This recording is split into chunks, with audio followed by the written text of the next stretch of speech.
మన మధ్యలో ఏఎస్సిసి all India Christian council అధ్యక్షులు, అందరు రాష్ట్ర అధ్యక్షులు రెవరెండ్ రైమా జోహాని గారు ఉన్నారు. వారు కూడా తమ యొక్క ఆదరణ మాటలు తెలియపరచవలసిందిగా ఆహ్వానిస్తున్నాం. పరిశుద్ధుడైన యేసుక్రీస్తు సర్వోన్నత నామములో చేరొచ్చిన మీ అందరికీ వందనాలు తెలియపరుస్తున్నాను. డాక్టర్ ప్రవీణ్ పగడాల గారు ఈరోజు ప్రపంచవ్యాప్తంగా తెలిసిన వ్యక్తి అయ్యారు. ఆయనతో నాకు వ్యక్తిగతమైన పరిచయం ఉంది. ఒకసారి నేను హైదరాబాద్ వెళ్ళినప్పుడు మరికొంతమంది స్నేహితులతో కలిసి ఆయనే ప్రత్యక్షంగా మమ్మల్ని రిసీవ్ చేసుకోవడానికి రైల్వే స్టేషన్కి వచ్చి ఆయన కారులో తీసుకొని తమ ఇంటికి తీసుకెళ్లారు. వారింటి దగ్గరే మేము ఫ్రెష్ అప్ అయిన తర్వాత మమ్మల్ని తీసుకొని వారి ఆఫీస్కి, ఆయనకి మంచి సాఫ్ట్వేర్ కంపెనీ ఉంది, వారి ఆఫీస్ తీసుకెళ్లారు. వారి ఆఫీస్లో కూర్చొని కొన్ని విషయాలు క్రైస్తవ సమాజం గురించి, భారతదేశంలో క్రైస్తవులు ఎదుర్కొనే ఇబ్బందుల గురించి కొన్ని విషయాలు మేము చర్చించడం జరిగింది. ఆ తర్వాత మరలా ఆయన కలుసుకోలేదు వ్యక్తిగతంగా, కానీ సోషల్ మీడియా ద్వారా ఆయన చాలా అంశాలు దేవుని మహిమ కొరకు మాట్లాడిన విషయం అందరికీ విదితమే. ఒక మంచి వ్యక్తిని దినాన్ని మనం కోల్పోయాం.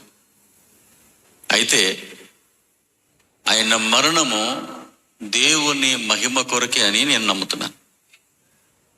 ఒక మాట నేను వాక్యంలో జ్ఞాపకం చేయడానికి ఇష్టపడుతున్నాను. ఫిలిప్పీయులకు రాసిన పత్రిక మొదటి అధ్యాయము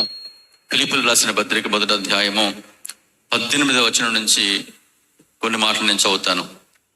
ఆయననేమి మిష చేతనే గాని, సత్యము చేతనే గాని, ఏ విధము చేత నేను క్రీస్తు ప్రకటింపబడుచున్నాడు.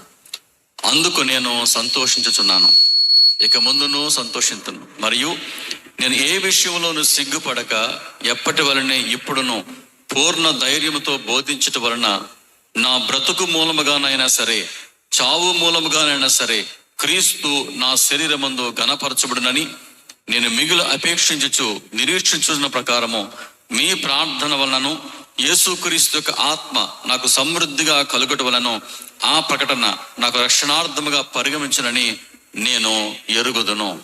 ఈ వాక్యం దైవజనులుగా, సంఘంగా, విశ్వాసాలుగా మనందరికీ తెలిసిన వాక్యమే. నేను చాలాసార్లు ఈ వాక్యాన్ని చదివాను, చాలాసార్లు ఈ వాక్యాన్ని గురించి సంఘంలో నేను వాక్యాన్ని బోధించడం కూడా నాకు తెలుసు. కానీ ఆనాడు పౌలు గారు చెప్పిన మాట, ఆయనకున్న అనుభవాన్ని ఈరోజు ప్రవీణ్ పగడాల గారి యొక్క జీవితంలో ప్రత్యక్షంగా చూడగలుగుతున్నామని నమ్ముతున్నాను.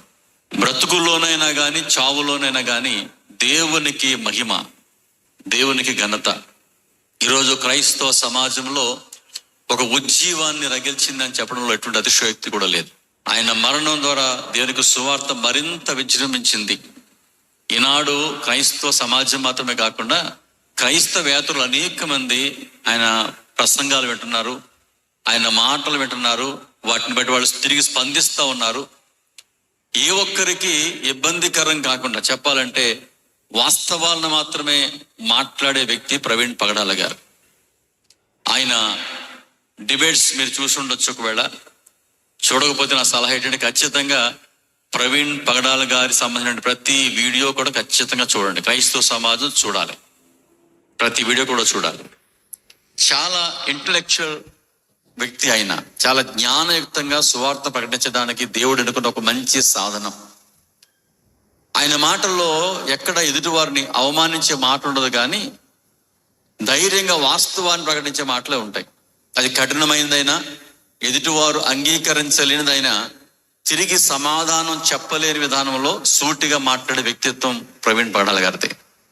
కనుక ఆయనతో డిబేట్ చేసిన చాలా మంది ఒకవేళ కెమెరా ముందు ఆయన్ని విభేదించినా కెమెరా వెనక అభినందించిన వ్యక్తులు అనేక మంది నాకు తెలుసు. క్రైస్తవేతరులు కూడా ఆయన అభినందించిన వారు ఉన్నారు. దేవుని యొక్క రాజ్య వ్యాప్తి కొరకు ఆయన మాట్లాడిన మాటలు ఖచ్చితంగా ప్రతి ఒక్కరు కూడా ఆలోచింపని చేస్తాయి. భారతదేశం యొక్క అభివృద్ధిలో క్రైస్తవుల పాత్ర గురించి ఆయన తెలియపరిచిన విషయాలు క్రైస్తవేతరులను కూడా తిరిగి పునరాలోచన చేసేగా ఉన్నాయని నేను తెలియపరుస్తున్నాను. అయితే ఆయన మరణం మరి గత నెల 24వ తారీఖు రాత్రి మరి రాజమండ్రిలో మరి జరిగింది అని మనం విన్నాం. మరి రాజమండ్రి ప్రాంతంలో ఉండే క్రైస్తవ నాయకత్వం వెంటనే స్పందించారు. ఆయన మరణానికి గల కారణాలని మరి అన్వేషించే విషయంలో ముందడుగు వేశారు. ఒకవేళ ఆయన మరణం సామాన్యంగా జరుగుంటే మరి ఈరోజు ఎంత ఉద్యమం క్రైస్తవులు ఉండేది కాదేమో. కానీ అది ఇప్పటికీ తేలకుండానే ఉంది.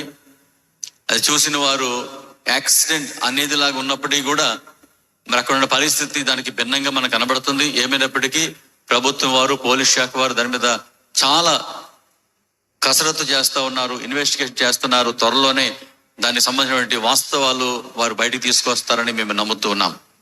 అయితే ఈ మధ్యలో కొంతమంది మరి దేవుని విరోధులనే చెప్పొచ్చు, దేవునికి మహిమ ప్రక్కన ఆయన మరణం ద్వారా వస్తూ ఉంటే ఆయనను కించపరిచే విధానంలో మాట్లాడేవారు కూడా ఉన్నారు. ఈ మాట ఖచ్చితంగా నేను చెప్పి తీరాలి.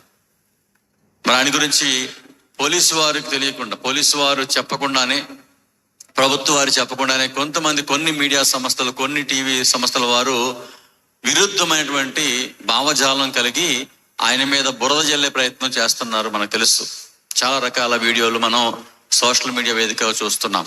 అయితే దానిలో కూడా ఆశ్చర్యం ఏమీ లేదు.